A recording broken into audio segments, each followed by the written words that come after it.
Inilah alat yang digunakan oleh Partai Komunis Cina, aplikasi panggilan video terbesar saat ini.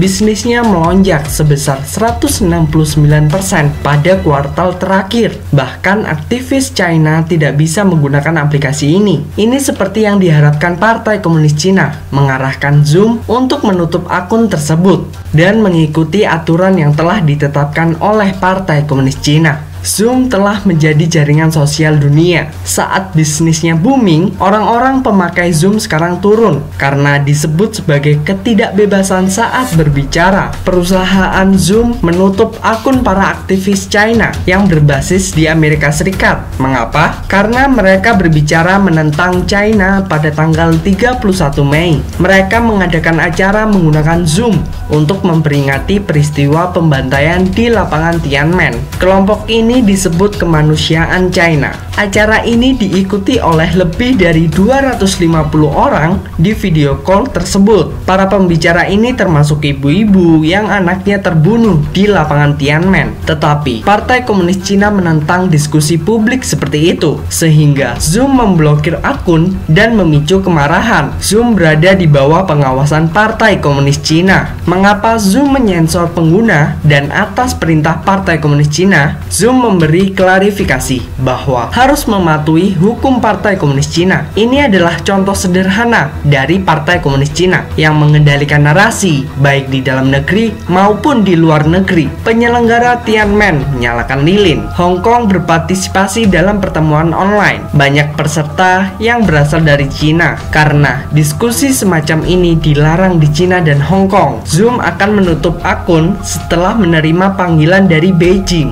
Orang yang mengorganisasikan acara tersebut sangat berbahaya bagi Partai Komunis Cina. Zhu adalah salah satu pendiri Forum Kemanusiaan China dari kelompok kanan yang berbasis di Amerika Serikat. Seorang pemimpin mahasiswa yang mengikuti aksi protes Tiananmen 1989, ia tinggal di Amerika Serikat pada tanggal 7 Juni. Ketika dia mencoba masuk ke akun Zoom, dia melihat peringatan yang mengatakan bahwa akun Anda telah ditutup. Dia segera membantu para aktivis demokrasi China yang dibungkam. Pembicara yang diundang telah ditahan atau dimasukkan ke dalam penjara. Saat melakukan panggilan video, tampilan berubah seperti adanya peretasan. Beberapa akun kelompok aktivis telah ditutup. Pernyataan resmi Kemanusiaan China mengatakan jika Zoom mengikuti Partai Komunis Cina, maka Zoom terlibat dalam menghapus ingatan tentang pembantaian Tiananmen dan telah bekerja sama dengan pemerintah otoriter. Dalam menghadapi kritik ini, Zoom melunak dan mengaktifkan kembali akun tersebut. Karena